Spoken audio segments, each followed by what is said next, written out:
नमस्कार, दिल्ली न्यूज में आपका बहुत बहुत स्वागत है। चलिए देखते हैं आज की 25 फटाफट काम की और महत्वपूर्ण बड़ी खबरों को। पर इससे पहले वीडियो को लाइक करना बिल्कुल न भूलें। आज है 25 अक्टूबर 2025, दिन शनिवार। दिल्ली में छठ पर्व पर सरकारी अवकाश, सीएम रेखा गुप्ता ने किया ऐलान। दिल्ली की मुख्यमंत्री रेखा गुप्ता ने घोषणा की है कि इस वर्ष छठ पर्व पर दिल्ली में सरकारी अवकाश रहेगा। उन्होंने यमुना किनारे घाटों की तैयारियों का जायजा लिया और कहा कि सभी सुरक्षा और स्वच्छता के इंतजाम सुनिश्चित किए जाएं। श्रद्धालुओं के लिए सुविधाएं बढ़ाई जाएंगी और प्रशासन पूरी तरह से सतर्क रहेगा। मुख्यमंत्री ने लोगों से अपील की है कि वे पर्व को शांतिपूर्ण और सुव्यवस्थित तरीके से मनाएं। दिल्ली में 29 अक्टूबर को होगी कृत्रिम बारिश, प्रदूषण घटाने की बड़ी तैयारी शुरू। दिल्ली वासियों को प्रदूषण से राहत देने के लिए सरकार ने बड़ा कदम उठाया। 29 अक्टूबर को राजधानी में कृत्रिम बारिश कराने की तैयारी पूर्ण कर ली गई। आईआईटी कानपुर की तकनीकी टीम इस अभियान में मदद करेगी। मौसम विभाग की टीम के मुताबिक तय दिन बादलों में सिल्वर आयोडाइड के जरिए बारिश कराई जाएगी। सरकार का दावा है कि इस प्रयोग से हवा में फैले प्रदूषक कण काफी हद तक कम होंगे। ड्राइविंग लाइसेंस पर मोबाइल नंबर अपडेट करें, नहीं तो लाइसेंस हो सकता है सस्पेंड। दिल्ली परिवहन विभाग ने नागरिकों को चेतावनी दी है कि अपने ड्राइविंग लाइसेंस पर मोबाइल नंबर अपडेट करना अनिवार्य है। यदि ये जानकारी समय पर नहीं दी गई तो लाइसेंस सस्पेंड होने का खतरा है। अधिकारियों ने कहा कि सही संपर्क जानकारी से अपडेट और नोटिफिकेशन आसानी से मिलेंगे। नागरिकों से अपील की गई कि वे जल्द से जल्द अपने मोबाइल नंबर को ड्राइविंग लाइसेंस से लिंक कर लें ताकि किसी तरह की परेशानी से बचा जा सके। सीएम रेखा गुप्ता कालिंदी कुंज घाट पहुंची, यमुना सफाई पर दिया संदेश। दिल्ली की मुख्यमंत्री रेखा गुप्ता कालिंदी कुंज घाट पहुंची और यमुना नदी की सफाई का जायजा लिया। उन्होंने कहा कि जो लोग झूठी वीडियो और अफवाहें फैलाते हैं उन्हें इस काम से सीख लेनी चाहिए। सीएम ने सफाई अभियान की गंभीरता पर जोर देते हुए अधिकारियों को निर्देश दिए कि नदी को पूरी तरह से साफ किया जाए। उन्होंने जनता से अपील की कि वे सफाई में सहयोग करें और अफवाहों पर ध्यान न दें ताकि यमुना स्वच्छ और सुरक्षित बनी रहे। दिल्ली राज्य उपभोक्ता आयोग ने एलआईसी को झटका, ग्राहक के हक में सुनाया फैसला। दिल्ली राज्य उपभोक्ता आयोग ने एलआईसी को बड़ा झटका दिया। आयोग ने एक मामले में ग्राहक के हक में फैसला सुनाया जिसमें एलआईसी द्वारा बीमा दावे में देरी और समस्या उत्पन्न करने का आरोप था। आयोग ने एलआईसी को आदेश दिया कि वो जल्द से जल्द ग्राहक का भुगतान करे और मामले में उचित कार्यवाही करे। ये फैसला ग्राहकों के अधिकारों की सुरक्षा और बीमा कंपनीज के प्रति जवाबदेही सुनिश्चित करने के लिए महत्वपूर्ण माना जा रहा है। यमुना की सफाई के लिए दिल्ली सरकार ने 8 करोड़ की गाद साफ करने वाली मशीन खरीदी।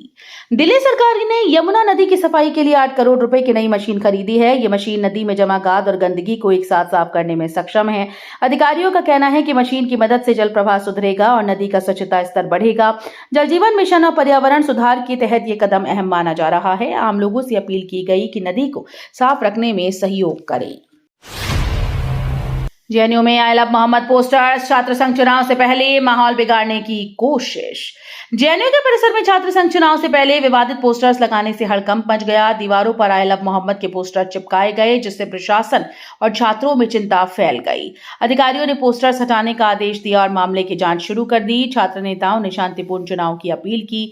इस घटना ने चुनावी माहौल को तनावपूर्ण बना दिया है और ये सवाल उठाया जा रहा है कि कौन ऐसे कदम उठाकर माहौल बिगाड़ने की कोशिश करता है।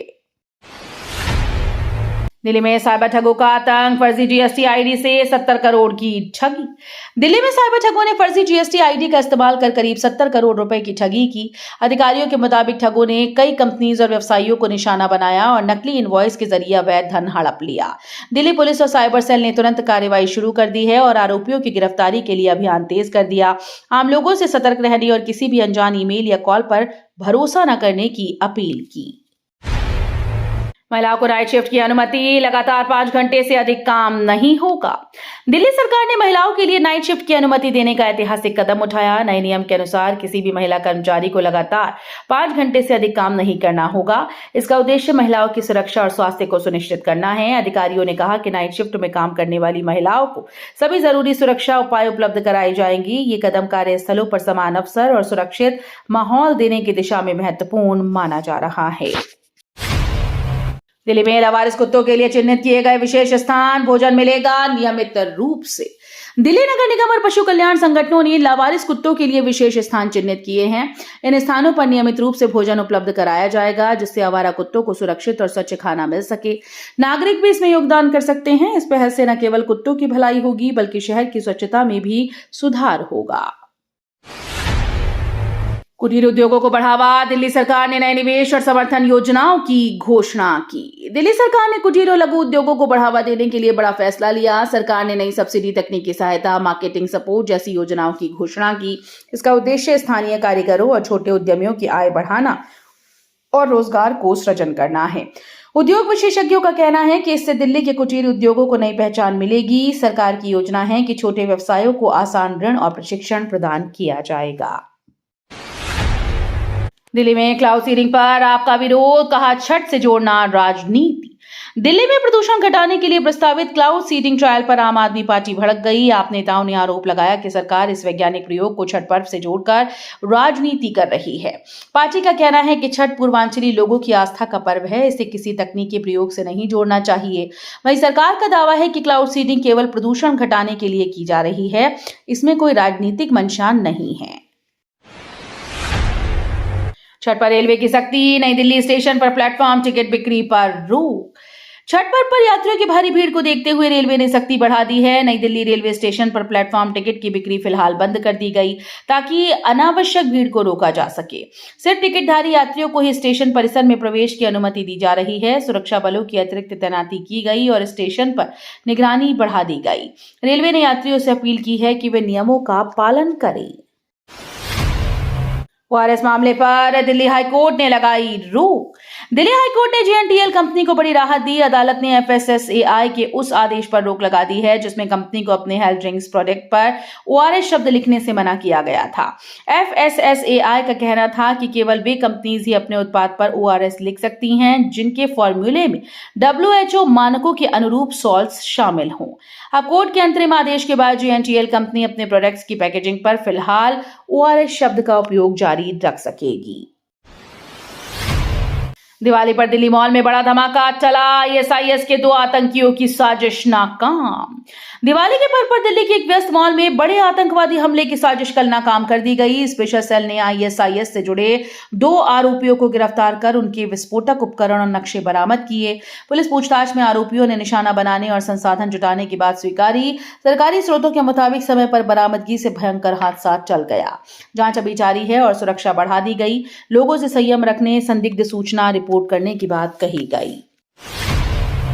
दिल्ली में ट्रैफिक से राहत, पीडब्ल्यूडी बनाएगा सोनिया विहार में नया ट्रांजिट कॉरिडोर। दिल्ली वासियों को ट्रैफिक जाम से बड़ी राहत मिलने वाली है। पीडब्ल्यूडी ने सोनिया विहार पुस्ता रोड पर करीब 5.5 किलोमीटर लंबा ट्रांजिट कॉरिडोर बनाने की तैयारी शुरू कर दी है। इस परियोजना के पूरा होने के बाद वजीराबाद से करावल नगर तक सफर होगा आसान और तेज।